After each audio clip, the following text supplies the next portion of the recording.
Hi guys! For today's last video, magluluto kami ng kalderetang corned beef. Ito ang mga ingredients: liver spread, bell pepper, carrots, patatas, bawang, sibuyas, tomato sauce, at corned beef.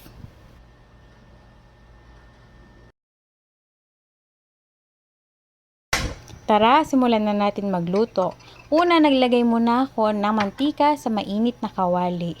Pagkatapos niyan, magpiprito muna ako ng patatas.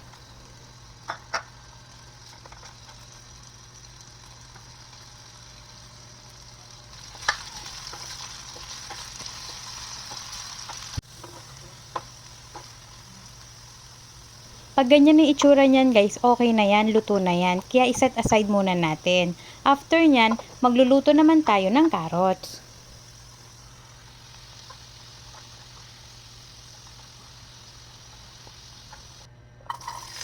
Prituhin lang din natin yung carrots guys, gaya ng patatas.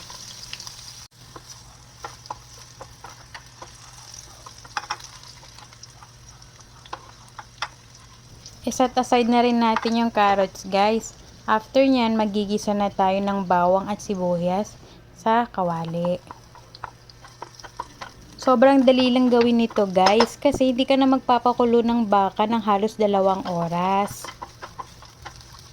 At ang maganda dito guys, mas mura pa siya kumpara sa nabibili nating baka sa grocery at palengke. After natin gisahin yung bawang at sibuyas, ilagay na natin yung corned beef. Tapos, halu-haluin lang natin siya.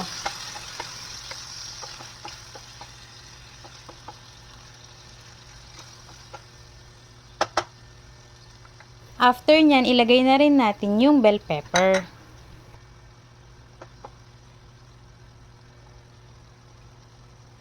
Tapos, isunod na rin natin yung tomato sauce. Halu-haluin lang natin siya ng ganyan para humalo siya sa corned beef.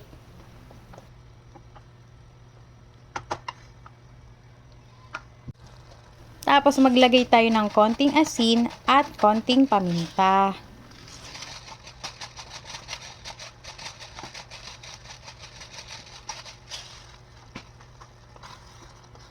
Haluin lang natin ulit para ma-mix siya ng mabuti. Tapos maglagay na rin tayo ng liver spread. Comment naman kayo guys kung tagasan kayo para alam ko kung saan nakarating itong video ko.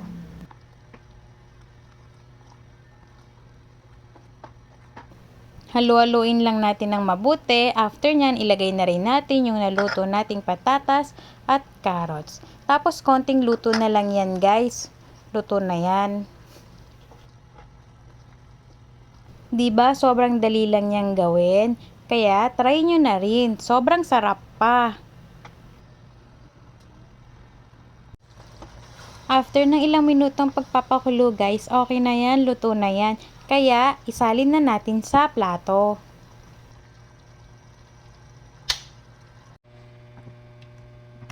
Naamoy ko pa lang siya guys, natatakam na ako. Sobrang sarap talaga nitong corned beef caldereta.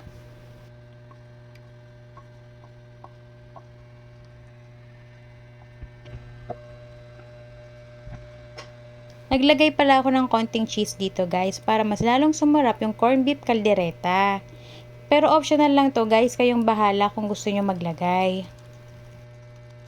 Kain na! Yun lang. Thank you for watching. Follow for more videos. Bye-bye!